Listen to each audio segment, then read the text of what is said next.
Bonsoir la famille, bonsoir à tous et à toutes. Alors, aujourd'hui, la Côte d'Ivoire fait peur. Hein. La Côte d'Ivoire fait peur. Mais regardez les photos là. Mais qui fait les trucs comme ça? Qui fait ça à nos hommes politiques là? Voilà, Chérif Ousmane aussi. Voilà, Chérif Ousmane aussi. Je ne voulais pas parler de ça, hein, les amis, mais vraiment, quand j'ai regardé les photos de ces hommes politiques, la manière et tous meurent là, je me dis qu'il y a quelque chose qui ne va pas. Regardez bien les photos. Hein? Voilà, ça c'est Ahmed Bakayoko, Ouattao. Ça dit des gens même là qui ont combattu aux côtés du président Ouattara. Des gens qui ont fait le combat aux côtés du président Ouattara. Aujourd'hui, où est tous ils mangent là? Ça dit leur nourriture là même est amère dans leur gorge. Leur propre nourriture, bonne nourriture, et ils mangent là, ça met dans leur ventre. Regardez-les, regardez-les, regardez-les. Ça, c'est l'ancien ministre de l'Assemblée nationale, l'ancien président de l'Assemblée nationale. Même, je crois que Patrick Kouchi, il doit être à Patrick Kouchi. Ça veut dire, les gens sont en train de maigrir. Chérif Ousmane, même là, le guépard, un commando plein. Vous voyez un peu? Vous voyez un peu? Aujourd'hui, le pays fait peur. Le pays fait peur. Et ça, Chris Yapi a parlé du cas de Chérif Ousmane. Hein? Chris Yapi. Mais ce que je retiens dans ce qu'il a dit, Chris Yapi, c'est que le conseil qu'il a donné à Chérif Ousmane, il a conseillé à Chérif Ousmane d'aller en Allemagne. D'aller en Allemagne pour se faire soigner. Et je crois que le Premier ministre Ahmed Bakayoko aussi, on lui avait donné aussi ce même conseil quand il est parti se faire soigner à Paris. Il devrait aller en France pour se faire soigner quand il est décédé. Alors, le constat que je fais, c'est que la plupart de ces hommes politiques, de ces dirigeants de notre pays, la Côte d'Ivoire, là, tu as l'impression que leur maladie, là, hein, les tue à petit feu. À petit feu. Et aujourd'hui, c'est le commando, hein, Chérif Ousmane, quelqu'un qui a fait la guerre aux côtés du président Ouattara. Des gens qui ont pillé le pays. Là, aujourd'hui, il doit bien grossir là même là. Pour être en bon point là même là. C'est là maintenant, il est en train de maigrir. Et c'est comme ça et tous meurent. C'est comme ça et tous meurent. Non, non. C'est comme ça et tous meurent. La majeure partie de nos hommes politiques là. Depuis l'avènement du président Ouattara en Côte d'Ivoire là. Regardez, regardez les photos vous-même. Regardez la comparaison. Regardez. Voyez l'heure avant et puis l'heure après. C'est là que vous allez véritablement comprendre qu'il y a quelque chose qui se passe en Côte d'Ivoire. Et à lui, Chérif Ousmane, à lui, on lui a dit d'aller se faire soigner en Allemagne. Parce qu'il y a un poison qui est au cœur du système ivoirien. Chérif Ousmane déjà fait l'objet même déjà d'une procédure. Lui et l'OCNI. Vous comprenez? Il y a quelque chose qui ne va pas. Au cœur du système ivoirien là, il y a quelqu'un qui a un poison qui est en train de détruire ces gens-là. Il y a quelqu'un qui détient ce poison-là. Mais à chaque fois, le conseil qu'on leur donne, c'est d'aller en Allemagne. Et il a pris l'exemple d'un espion russe. Au moment où Vladimir Poutine, dans son tout feu, tout flamme, dans son pouvoir en Russie, il y avait un espion comme ça, russe, du FSB, le service secret russe. Cet espion a été empoisonné. On lui a donné un poison. Regardez, regardez, vous me regardez aussi le ministre Charles Dibi. Hein. C'est comme ça, toi, tu étais au temps de Gbagbo. Alors, les amis, j'ai fait mes petites enquêtes. J'ai fait mes petites enquêtes.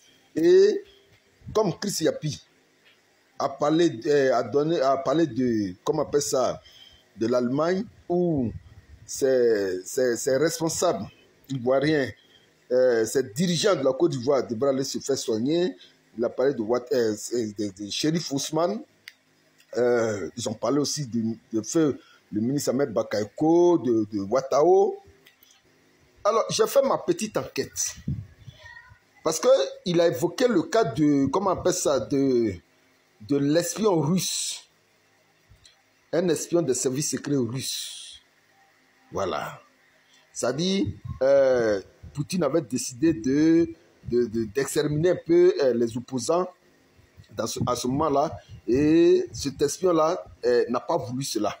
Voilà. Donc, on lui a donné rendez-vous, n'est-ce pas, par rapport à sa position, d'être contre la politique de Poutine.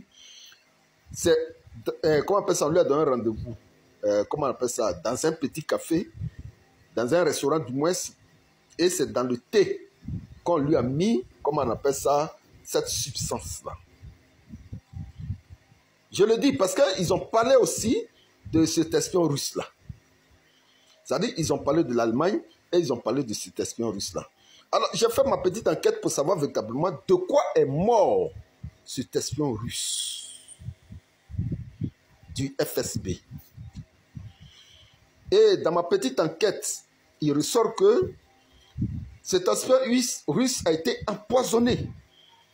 C'est-à-dire, le rendez-vous qui a été pris dans ce bar, dans son thé, ils ont mis une substance qu'on appelle le polonium. Le polonium.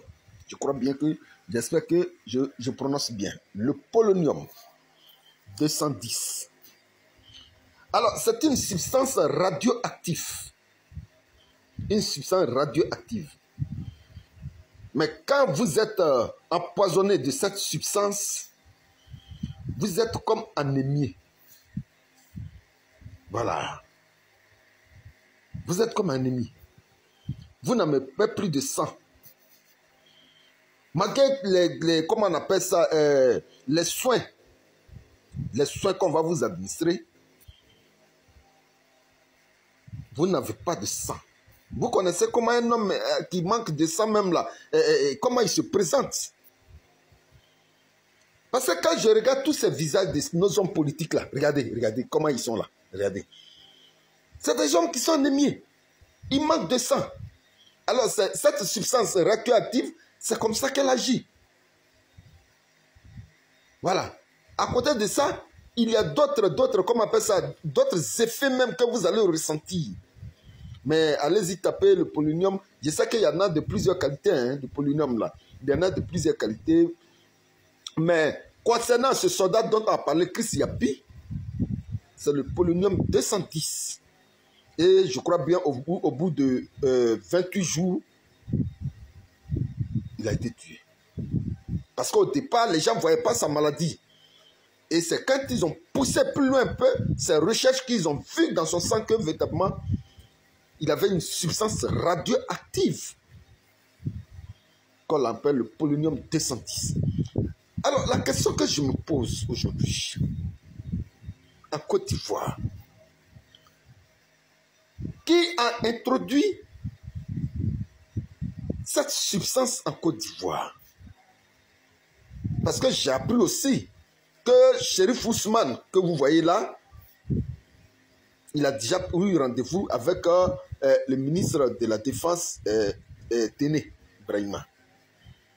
Et au cours de, comment on appelle ça, d'un mouvement de travail sur, comment on appelle ça, l'armée ivoirienne, hein, bien sûr, on lui a servi un thé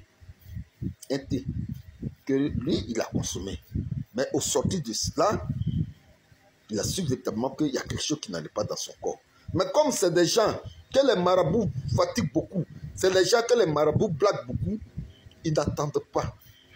Donc, qui détient cette substance en Côte d'Ivoire au point de détruire la vie de ces hommes politiques, de ces fonctionnaires de la Côte d'Ivoire? C'est le rapport que j'ai fait avec le soldat russe. Pourquoi tant l'Allemagne? De quoi est mort le soldat russe? Les frères, il y a quelque chose qui se passe dans notre pays, la Côte d'Ivoire. Je ne suis pas contre ces gens-là, hein, je ne suis pas contre eux. Mais à chaque fois, on leur dit d'aller en Allemagne pour se faire soigner. Parce que cette substance-là, seuls les États ont droit à ça. Bonsoir chez vous. À bientôt pour une prochaine vidéo.